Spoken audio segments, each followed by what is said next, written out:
Hello friends, welcome to global online Kannada. Friends, ಈ ಒಂದು ವಿಡಿಯೋದಲ್ಲಿ ನಾವು ಕರ್ನಾಟಕ ಸೆಟ್ 2023 ಪೇಪರ್ 1 ಪ್ರಿಪ್ರೇಷನ್ಗಾಗಿ ಟೀಚಿಂಗ್ ಆಪ್ಟಿಟ್ಯೂಡ್ ಮೇಲೆ ಕೆಲವು MCQಗಳನ್ನು ಡಿಸ್ಕಷನ್ ಮಾಡ್ತಾ ಇದ್ದೀವಿ. ಸೊ ಅದೇ ರೀತಿ ನೀವೇನಾದರೂ ಕರ್ನಾಟಕ ಸೆಟ್ 2023 ಪೇಪರ್ 1ಗಾಗಿ ಪ್ರಿಪ್ರೇಷನನ್ನು ಮಾಡ್ತಾ ಇದ್ದರೆ ಇಲ್ಲಿ ನಿಮಗೆ ಪೇಪರ್ 1 ಸಲುವಾಗಿ ಕ್ರ್ಯಾಶ್ ಕೋರ್ಸನ್ನು ಆರಂಭ ಮಾಡಿದ್ದೀವಿ. ಇದರಲ್ಲಿ ನಿಮಗೆ ಕಂಪ್ಲೀಟ್ ಥಿಯರಿ ಲೆಕ್ಚರ್ಸನ್ನು ನೀಡ್ತಾ ಇದ್ದೀವಿ, MCQs ಲೆಕ್ಚರ್ಸನ್ನು ನೀಡ್ತಾ ಇದ್ದೀವಿ, ಪ್ರಾಕ್ಟೀಸ್ MCQ ಸೆಟ್ ಇದೆ, 50 ಮಾಕ್ ಟೆಸ್ಟ್ಗಳನ್ನು ಕೊಡ್ತಾ ಇದ್ದೀವಿ, solve previous year question papers ಕೂಡ ಲಭ್ಯ ಇದೆ. ಇದ್ರ ಜೊತೆಗೆ ನೋಟ್ಸ್ ಕೂಡ ಕೊಡ್ತಾ ಇದ್ದೀವಿ. ಈ ಒಂದು ಕ್ರ್ಯಾಶ್ ಕೋರ್ಸ್ ನಿಮಗೆ ಇಂಗ್ಲೀಷ್ ಮತ್ತು ಕನ್ನಡ ಎರಡೂ ಲ್ಯಾಂಗ್ವೇಜ್ನಲ್ಲಿ ಸಿಗ್ತಾ ಇದೆ ಕೇವಲ 2000 ರುಪೀಸ್ನಲ್ಲಿ. ಸೊ ಇದಕ್ಕಾಗಿ ನೀವು ಗ್ಲೋಬಲ್ ಆನ್ಲೈನ್ ಆ್ಯಪನ್ನು ಪ್ಲೇಸ್ಟೋರ್ನಿಂದ ಡೌನ್ಲೋಡ್ ಮಾಡಿಕೊಳ್ಬೇಕು. ನಂತರ ಇಲ್ಲಿ ನೀವು ನಿಮ್ಮ ಇಮೇಲ್ ID ಅಥವಾ ಮೊಬೈಲ್ ನಂಬರನ್ನು ಬಳಸಿ ರಿಜಿಸ್ಟರ್ ಮಾಡಿ KSET 2023 ಪೇಪರ್ 1 ಅಂತ ಸರ್ಚ್ ಫಾರ್ ಕೋರ್ಸಸ್ನಲ್ಲಿ ನೀವು ಸರ್ಚ್ ಮಾಡಿದ್ರೆ ಈ ಒಂದು ಕೋರ್ಸ್ ನಿಮಗೆ ವಿಸಿಬಲ್ ಆಗ್ತಾ ಇದೆ. ಇಲ್ಲಿ ನೀವು ಕಂಟೆಂಟನ್ನು ಎಲ್ಲ ನೋಡ್ಕೊಳ್ಬೋದು, ವೀಡಿಯೋಸು, ಮಾಕ್ ಟೆಸ್ಟು, PYQs. ನಂತರ ನೀವು ಇಲ್ಲಿ ಬೈ ನೌ ಮೇಲೆ ಕ್ಲಿಕ್ ಮಾಡಿ ಜಾಯಿನ್ ಆಗ್ಬೋದು. So the first question is the main objective of formative valuation. Option A, to find out difficulties in learning. Option B, to enhance students' learning. Option C, to promote students to the next class. Option D, to develop cooperation among students. ರಚನಾತ್ಮಕ ಮೌಲ್ಯಮಾಪನದ ಮುಖ್ಯ ಉದ್ದೇಶ ಏನು? Option A, ಕಲಿಕೆಯಲ್ಲಿನ ತೊಂದರೆಗಳನ್ನು ಕಂಡುಹಿಡಿಯುವುದು. Option B, ವಿದ್ಯಾರ್ಥಿಗಳ ಕಲಿಕೆಯನ್ನು ಹೆಚ್ಚಿಸುವುದು. ಆಪ್ಷನ್ ಸಿ, ಮುಂದಿನ ತರಗತಿಗೆ ವಿದ್ಯಾರ್ಥಿಗಳನ್ನು ಉತ್ತೇಜಿಸುವುದು.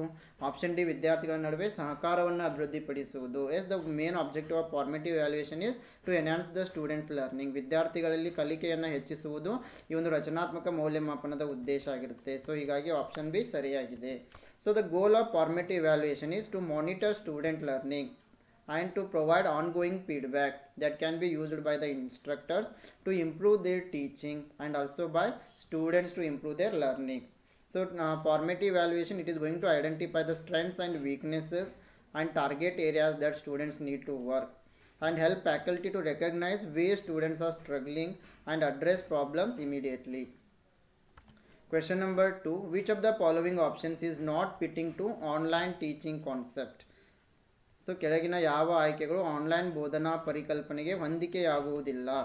Option A, Swayamprabha. Option B, MOOC massive open online course. Option C, Shodhganga. Option D, Google Meet. The right answer is option C, Shodhganga. It is not fitting for online teaching concept. So ಇದು ಶೋಧಗಂಗಾ, ಇದು online teaching ಕ್ಲಾಸಿಗೆ ಸಂಬಂಧಪಟ್ಟಿಲ್ಲ. So Shodhganga, it is a reservoir of Indian thesis, is a digital repository of thesis and dissertation submitted to the universities in India. So ಯೂನಿವರ್ಸಿಟಿಗೆ submit ಮಾಡುವ ಎಲ್ಲ ಥೀಸಿಸ್ಗಳಾಗಿರ್ಬೋದು, ಡೆಸರ್ಟೇಷನ್ಸ್ಗಳಾಗಿರ್ಬೋದು ಶೋಧಗಂಗಾನಲ್ಲಿ ನಮಗೆ ಸಿಗ್ತವೆ. Question number 3, which of the following is not true in related to Swayam? Option A, it is a Sanskrit acronym that stands for study webs of active learning for young aspiring minds. Option B, it is an Indian massive open online course platform. Option C, it has been developed jointly by MHRD and UGC. Option D, it is under Digital India to give a coordinated stage and pre-entry to web courses covering all advanced education and skill sector courses. ಸ್ವಯಂಗೆ ಸಂಬಂಧಿಸಿದಂತೆ ಕೆಳಗಿನವುಗಳಲ್ಲಿ ಯಾವುದು ನಿಜ ಅಲ್ಲ? So here the right answer is option C is correct because it has been developed by jointly by MHRD and UGC. This is wrong here. Remaining are correct. ಇದು ಒಂದು ಸ್ವಯಂ ಒಂದು ಸಂಸ್ಕೃತದ ಪದವಾಗಿದ್ದು ಇದು ಮಹತ್ವಾಕಾಂಕ್ಷಿ ಯುವಕರಿಗೆ ಸಕ್ರಿಯ ಕಲಿಕೆ ವೆಬ್ಗಳನ್ನು ನೀಡ್ತಾ ಇದೆ. ಬೃಹತ್ ಒಂದು ಆನ್ಲೈನ್ ಕೋರ್ಸ್ ಆಗಿದೆ. ಎಲ್ಲ ಶಿಕ್ಷಣ ಕೌಶಲ್ಯ ವಲಯದ ಕೋರ್ಸ್ಗಳನ್ನು ಇದು ಒಳಗೊಂಡಿದೆ. ಎಲ್ಲವೂ ಸರಿಯಾಗಿದೆ. ಆಪ್ಷನ್ ಸಿ ಸರಿಯಾಗಿಲ್ಲ. ಇದು MHRD ಮತ್ತು UGC ಇಂದ ಡೆವಲಪ್ ಆಗಿಲ್ಲ, ಬದಲಾಗಿ ಸ್ವಯಂ it is on Indian government massive open online course platform. It provides educational opportunities for vast number of university and college students, and Swayam means self in Sanskrit. It stands for study webs of active learning for young aspiring minds, and whatever courses are available here all are free of cost. And the Swayam initiative, it was launched by MHRD, Ministry of Human Resource Development. Now it is known as the Ministry of Education, and Government of India under Digital India to give a coordinated stage and pre-entry to web courses. Question number 4, which of the following are game-based learning platforms? ಕೆಳಗಿನವುಗಳಲ್ಲಿ ಯಾವುವು ಆಟ ಆಧಾರಿತ ಕಲಿಕೆಯ ವೇದಿಕೆಗಳಾಗಿವೆ? Kahoot, Socrative, quiz, PG Pathshala, then Edmodo. So the right answer is option B. A, B and C are correct. Kahoot, Socrative and Quizzes these are the game based learning platforms. Kahoot ಆಗಿರ್ಬೋದು, Socrative ಆಗಿರ್ಬೋದು, ರಸಪ್ರಶ್ನೆ ಆಗಿರ್ಬೋದು, ಈ ಮೂರು ಕೂಡ ಏನಾಗಿವೆ, ಆಟದ ಆಧಾರಿತ ಕಲಿಕೆಯ ವೇದಿಕೆಗಳು. Kahoot allows educators to engage their students with dynamic and interactive game based learning.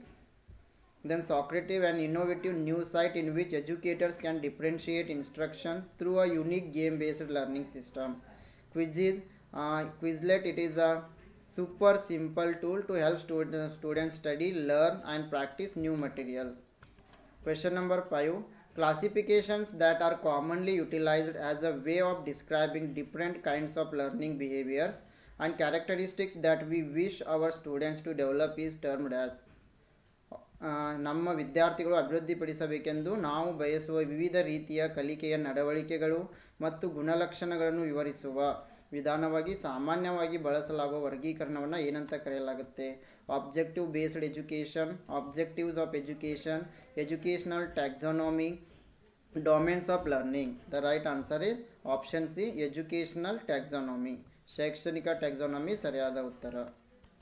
Question number 6. The purpose of lesson plan is option A to prepare all that the teacher wants to teach in one class, option B to enumerate the teaching strategies to be adopted, option C to make detailed plan about reviewing questioning, option D to set the objectives of teaching a lesson in the class. ಪಾಠ ಯೋಜನೆಯ ಉದ್ದೇಶ. Option A ಶಿಕ್ಷಕರು ಒಂದೇ ತರಗತಿಯಲ್ಲಿ ಕಲಿಸಲು ಬಯಸುವ ಎಲ್ಲವನ್ನು ಸಿದ್ಧಪಡಿಸುವುದು, option B ಅಳವಡಿಸಿಕೊಳ್ಳಬೇಕಾದ ಬೋಧನಾ ತಂತ್ರಗಳನ್ನು ಪಟ್ಟಿ ಮಾಡುವುದು, ಆಪ್ಷನ್ ಸಿ ಮರುಪರಿಶೀಲನೆಯ ಪ್ರಶ್ನೆಯ ಬಗ್ಗೆ ವಿವರವಾದ ಯೋಜನೆಯನ್ನು ಮಾಡುವುದು, ಆಪ್ಷನ್ ಡಿ ತರಗತಿಯಲ್ಲಿ ಪಾಠವನ್ನು ಕಲಿಸುವ ಉದ್ದೇಶಗಳನ್ನು ಹೊಂದಿಸುವುದು. The right answer for this question is option D. The purpose of lesson plan is to set the objectives of teaching lessons in the class. So whatever you are going to teach in the class, the objectives will be set by using lesson plan. So ಪಾಠ ಯೋಜನೆಯನ್ನು ಮಾಡೋದ್ರಿಂದ ಯಾವ ಪಾಠವನ್ನು ಮಾಡ್ತಾ ಇದ್ದೀವಿ, ಏನು ವಿಷಯವನ್ನು ಹೇಳ್ತಿದ್ದೀವಲ್ಲ ಅದರ ಉದ್ದೇಶಗಳನ್ನು ನಾವು ಸರಿಯಾಗಿ ಇಲ್ಲಿ ಹೊಂದಿಸಬಹುದು. So lesson plans to learners, what they will learn and how they will be assessed, and they help instructors to organize content, material, time, strategies and assistance in the classroom. Question number 7. The main purpose of maintaining a human climate in the classroom is option A understand each student's family background, option B enhance development of total personality of student, option C know the interest and special needs of each student, option D promote constructive and positive behaviour among students. ತರಗತಿಯಲ್ಲಿ ಮಾನವ human ಕ್ಲೈಮೇಟನ್ನು ನಿರ್ಮಿಸುವ ಮುಖ್ಯ ಉದ್ದೇಶ. Option A ಪ್ರತಿ ವಿದ್ಯಾರ್ಥಿಯ ಕುಟುಂಬದ ಹಿನ್ನೆಲೆಯನ್ನು ಅರ್ಥ ಮಾಡಿಕೊಳ್ಳುವುದು, ಆಪ್ಷನ್ ಬಿ ವಿದ್ಯಾರ್ಥಿಯ ಒಟ್ಟು ವ್ಯಕ್ತಿತ್ವದ ಬೆಳವಣಿಗೆಯನ್ನು ಹೆಚ್ಚಿಸುವುದು, ಆಪ್ಷನ್ ಸಿ ಪ್ರತಿ ವಿದ್ಯಾರ್ಥಿಯ ಆಸಕ್ತಿ ಮತ್ತು ವಿಶೇಷ ಅಗತ್ಯಗಳನ್ನು ತಿಳಿಯುವುದು, ಆಪ್ಷನ್ ಡಿ ವಿದ್ಯಾರ್ಥಿಗಳಲ್ಲಿ ರಚನಾತ್ಮಕ ಮತ್ತು ಸಕಾರಾತ್ಮಕ ನಡವಳಿಕೆಯನ್ನು ಉತ್ತೇಜಿಸುವುದು. The right answer is option B. The main purpose of maintaining human climate in the classroom is enhance development of total personality of the student. So ವಿದ್ಯಾರ್ಥಿಯ ಒಟ್ಟು ವ್ಯಕ್ತಿತ್ವದ ಬೆಳವಣಿಗೆಯನ್ನು ಹೆಚ್ಚಿಸುವುದು ಮಾನವ ಹವಾಮಾನವನ್ನು ನಿರ್ಮಿಸುವ ಉದ್ದೇಶವಾಗಿರುತ್ತದೆ. Question number 8. One of the most favorable factor in selecting a teaching profession is option A good social status and income, option B minimum working anxiety, option C opportunity for doing socially useful work, option D maximum job satisfaction due to less mental pressure. ಶಿಕ್ಷಕ ವೃತ್ತಿಯನ್ನು ಆಯ್ಕೆ ಮಾಡುವಲ್ಲಿ ಅತ್ಯಂತ ಅನುಕೂಲಕರ ಅಂಶ ಯಾವುದು? ಉತ್ತಮ ಸಾಮಾಜಿಕ ಸ್ಥಾನಮಾನ ಮತ್ತು ಆದಾಯ, ಕನಿಷ್ಠ ಕೆಲಸದ ಆತಂಕ, ಸಮಾಜಮುಖಿ ಕೆಲಸ ಮಾಡಲು ಅವಕಾಶ, ಕಡಿಮೆ ಮಾನಸಿಕ ಒತ್ತಡದಿಂದ ಗರಿಷ್ಠ ಉದ್ಯೋಗ ತೃಪ್ತಿ. Yes, the right answer is option C opportunity for doing socially useful work. So we are going to choose teaching profession. So ಆ ಶಿಕ್ಷಣ ವೃತ್ತಿಯ ಒಂದು ಅನುಕೂಲಕರ ಅಂಶ ಅಂತಂದರೆ ಸಮಾಜಮುಖಿ ಕೆಲಸವನ್ನು ಮಾಡಲು ಇಲ್ಲಿ ಅವಕಾಶ ಇದೆ. Question number 9. Which of the following does not come under the pillars of education? ಈ ಕೆಳಗಿನವುಗಳಲ್ಲಿ ಯಾವುದು ಶಿಕ್ಷಣದ ಸ್ತಂಭಗಳಲ್ಲಿ ಬರುವುದಿಲ್ಲ? Option A learning to do, option B learning to live together, option C learning to be, option D learning to learn. The right answer is option D learning to learn. Yes, according to UNESCO's learning, the 4 pillars of education are learning to know, learning to do, learning to live together and learning to be. Question number 10. Arrange the following according to the year which the report was implemented. ವರದಿಯನ್ನು ಕಾರ್ಯಗತಗೊಳಿಸಿದ ವರ್ಷಕ್ಕೆ ಅನುಗುಣವಾಗಿ ಕೆಳಗಿನವುಗಳನ್ನು ಜೋಡಿಸಿ. Sargent report, Mudaliar Commission report, University Education Commission, Yashpal Committee. The right answer is option C here. First one is Sargent report, then next one is University Education Commission, then Mudaliar Commission report, then at the end Yashpal Committee report. Question number 11. The major function of educational philosophy is to: option A, update teachers' knowledge about the subject of teaching. Option B, examine the rational foundations of school practices. Option C, maintain a proper control over the students. Option D, make an individual self-dependent. ಶೈಕ್ಷಣಿಕ ತತ್ವಶಾಸ್ತ್ರದ ಪ್ರಮುಖ ಕಾರ್ಯವೆಂದರೆ: option A, ಬೋಧನೆಯ ವಿಷಯದ ಬಗ್ಗೆ ಶಿಕ್ಷಕರ ಜ್ಞಾನವನ್ನು ನವೀಕರಿಸುವುದು. Option B, ಶಾಲೆಯ ಅಭ್ಯಾಸಗಳ ತರ್ಕಬದ್ಧ ಅಡಿಪಾಯವನ್ನು ಪರೀಕ್ಷಿಸುವುದು. ಆಪ್ಷನ್ ಸಿ, ವಿದ್ಯಾರ್ಥಿಗಳ ಮೇಲೆ ಸರಿಯಾದ ನಿಯಂತ್ರಣವನ್ನು ಕಾಪಾಡಿಕೊಳ್ಳುವುದು. ಆಪ್ಷನ್ ಡಿ, ಒಬ್ಬ ವ್ಯಕ್ತಿಯನ್ನು ಸ್ವಾವಲಂಬಿಯನ್ನಾಗಿ ಮಾಡುವುದು. Yes, the right answer is option B. The major function of educational philosophy is examine the rational foundations of school practices. ಶೈಕ್ಷಣಿಕ ತತ್ವಶಾಸ್ತ್ರದ ಪ್ರಮುಖ ಕಾರ್ಯ ಶಾಲೆಯ ಅಭ್ಯಾಸಗಳ ತರ್ಕಬದ್ಧ ಅಡಿಪಾಯವನ್ನು ಪರೀಕ್ಷಿಸುವುದು. Question number 12. Match the following levels of teaching and focus. So, a memory level, understanding level, reflective level, autonomous level. And here focus points are given. The right answer is option A. Memory level, here the least thoughtful, it is known as the least thoughtful level. Then understanding level, for this mastery of the subject is needed. Reflective level, it is most thoughtful level. Autonomous level, control over one's own learning. So option A is correct. Question number 13. Which among the following are teacher centered methods of teaching? Lecturing with PowerPoint presentation, heuristic method, team teaching, pair share discussions.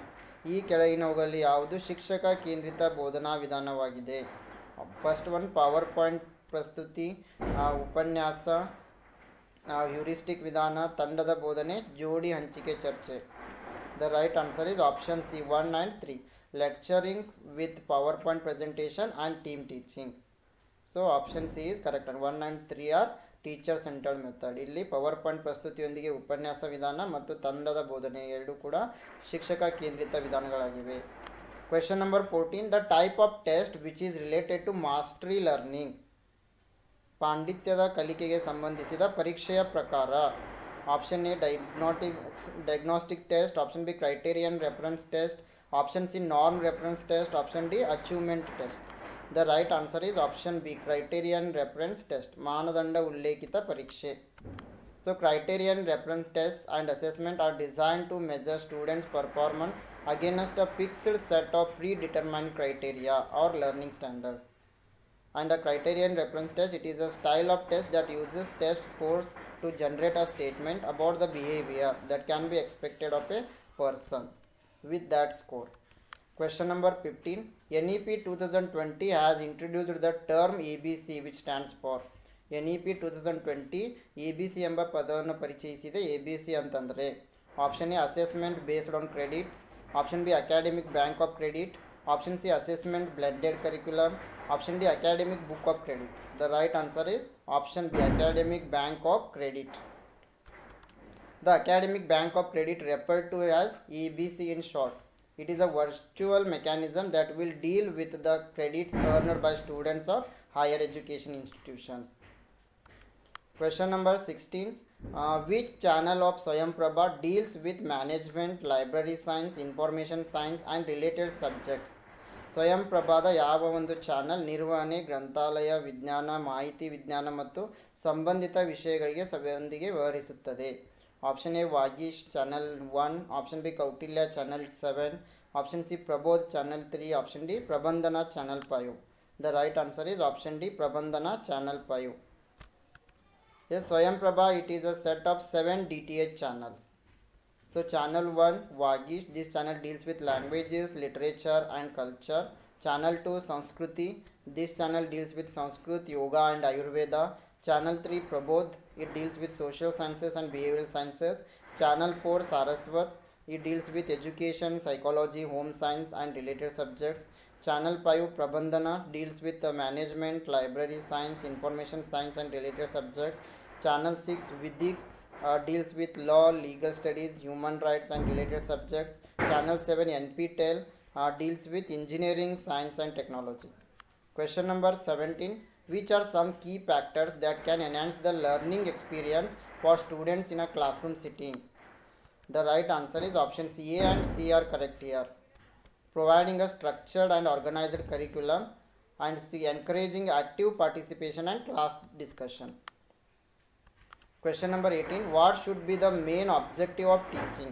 Prepare students to pass the examination, to dictate good notes, provide required information related to the subject, to develop thinking power of students. ಬೋಧನೆಯ ಮುಖ್ಯ ಉದ್ದೇಶ ಏನಾಗಿರಬೇಕು? ಪರೀಕ್ಷೆಯಲ್ಲಿ ಉತ್ತೀರ್ಣರಾಗಲು ವಿದ್ಯಾರ್ಥಿಗಳನ್ನು ಸಿದ್ಧಪಡಿಸುವುದು, ಉತ್ತಮ ಟಿಪ್ಪಣಿಗಳನ್ನು ನೀಡುವುದು, ವಿಷಯಕ್ಕೆ ಸಂಬಂಧಿಸಿದ ಅಗತ್ಯ ಮಾಹಿತಿಯನ್ನು ಒದಗಿಸುವುದು, ವಿದ್ಯಾರ್ಥಿಗಳ ಆಲೋಚನಾ ಶಕ್ತಿಯನ್ನು ಅಭಿವೃದ್ಧಿಪಡಿಸುವುದು. The right answer is option D. Main aim of teaching is to develop thinking power of students. ವಿದ್ಯಾರ್ಥಿಗಳ ಆಲೋಚನಾ ಶಕ್ತಿಯನ್ನು ಅಭಿವೃದ್ಧಿಪಡಿಸುವುದು. Question number 19. Which one of the following is an indicative of the quality of teaching? Period of maintaining peace in the classroom, standard of questions raised by the students in the classroom, standard of answers replied by students in the classroom, passing percentage of the students. ಕೆಳಗಿನವುಗಳಲ್ಲಿ ಯಾವುದು ಬೋಧನೆಯ ಗುಣಮಟ್ಟವನ್ನು ಸೂಚಿಸ್ತಾ ಇದೆ? ತರಗತಿಯಲ್ಲಿ ಶಾಂತಿಯನ್ನು ಕಾಪಾಡಿಕೊಳ್ಳುವ ಅವಧಿ, ವಿದ್ಯಾರ್ಥಿಗಳು ಎತ್ತುವ ಪ್ರಶ್ನೆಗಳ ಗುಣಮಟ್ಟ, ವಿದ್ಯಾರ್ಥಿಗಳು ಉತ್ತರಿಸುವ ಉತ್ತರಗಳ ಗುಣಮಟ್ಟ, ವಿದ್ಯಾರ್ಥಿಗಳ ಉತ್ತೀರ್ಣದ ಶೇಕಡಾವಾರು. The right answer is option B is right answer. Standard of questions raised by students in the classroom. So please make a correction. Option B is correct. ತರಗತಿ ವಿದ್ಯಾರ್ಥಿಗಳು ಎತ್ತುವ ಪ್ರಶ್ನೆಗಳ ಗುಣಮಟ್ಟ. Question number 20. Student centric classroom is mean for addressing individual differences, reducing teacher oriented lectures, recalling the previous knowledge, engaging the entire class. ವಿದ್ಯಾರ್ಥಿ ಕೇಂದ್ರಿತ ತರಗತಿಯು ವೈಯಕ್ತಿಕ ವ್ಯತ್ಯಾಸಗಳನ್ನು ಪರಿಹರಿಸುತ್ತದೆ, ಶಿಕ್ಷಕ ಆಧಾರಿತ ಉಪನ್ಯಾಸಗಳನ್ನು ಕಡಿಮೆಗೊಳಿಸುತ್ತದೆ, ಹಿಂದಿನ ಜ್ಞಾನವನ್ನು ನೆನಪಿಸಿಕೊಳ್ಳಲು ಇಡೀ ವರ್ಗವನ್ನು ತೊಡಗಿಸಿಕೊಳ್ಳುವುದು. The right answer is option A. Addressing individual differences, ವೈಯಕ್ತಿಕ ವ್ಯತ್ಯಾಸಗಳನ್ನು ಪರಿಹರಿಸುವುದು. Question number 21. Application of course content in day-to-day life is mainly achieved through. ದಿನನಿತ್ಯದ ಜೀವನದಲ್ಲಿ ಕೋರ್ಸ್ ವಿಷಯದ ಅನ್ವಯವನ್ನು ಮುಖ್ಯವಾಗಿ ಸಾಧಿಸಲಾಗ್ತಾ ಇದೆ. Option A demonstration method, option B project method, option C field visit, option D enquiry method. The right answer is option B project method, ಯೋಜನೆಯ ವಿಧಾನ. Project method, it is a teacher facilitated collaborative approach where students acquire and apply the knowledge and skills to define and solve realistic problems. Question number 22. In order to maintain students' progress and to modify teaching accordingly, the best method of evaluation is formative evaluation, summative evaluation, qualitative evaluation, objective based evaluation. ವಿದ್ಯಾರ್ಥಿಗಳ ಪ್ರಗತಿಯನ್ನು ಕಾಪಾಡಿಕೊಳ್ಳಲು ಮತ್ತು ಅದಕ್ಕೆ ಅನುಗುಣವಾಗಿ ಬೋಧನೆಯನ್ನು ಮಾರ್ಪಡಿಸಲು ಮೌಲ್ಯಮಾಪನದ ಅತ್ಯುತ್ತಮ ವಿಧಾನ ರಚನಾತ್ಮಕ ಮೌಲ್ಯಮಾಪನ, ಸಂಕಲನಾತ್ಮಕ ಮೌಲ್ಯಮಾಪನ, ಗುಣಾತ್ಮಕ ಮೌಲ್ಯಮಾಪನ, ಆಬ್ಜೆಕ್ಟಿವ್ ಆಧಾರಿತ ಮೌಲ್ಯಮಾಪನ. The right answer is option A formative evaluation, ರಚನಾತ್ಮಕ ಮೌಲ್ಯಮಾಪನ. So question number 23. The question, how would you prove that the earth is round or not round? This question is based on comprehension objective, evaluation objective, application objective, synthesis. ಭೂಮಿಯು ದುಂಡಾಗಿದೆ ಅಥವಾ ದುಂಡಾಗಿಲ್ಲ ಎಂಬುದನ್ನು ಸಾಬೀತುಪಡಿಸುವ ಉದ್ದೇಶ, comprehension, ಮೌಲ್ಯಮಾಪನ, application, ಸಂಶ್ಲೇಷಣೆ. The right answer is option B evaluation, ಮೌಲ್ಯಮಾಪನ. Question number 24. Which of the following is not essential for good teaching?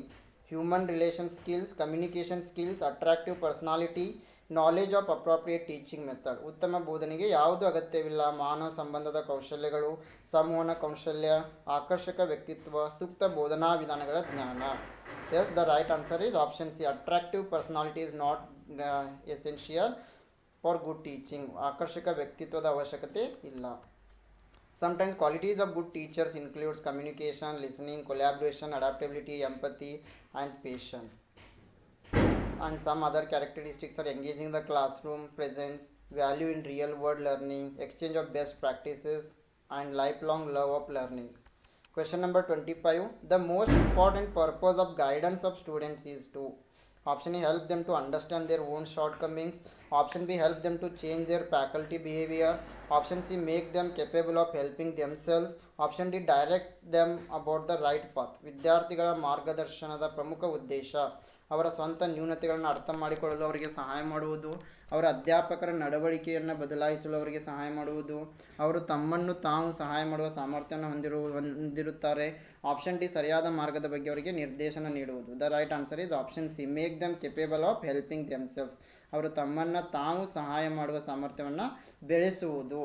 This is about today's session, friends. If you want to join our crash course on teaching and research aptitude, here you will get theory lectures, MCQ lectures, practice MCQ set, 50 mock tests, solved PYQs and notes in English and also in Kannada. If you join, you can score above 75 here in paper 1. So here this course is available only at rupees 2000. You can download global online app from the Play Store. You can register by using your mobile number or email ID. Then here you can search KSET 2023 paper 1. Then this course will be visible to you. Yes, I wish all the best to all. Thank you.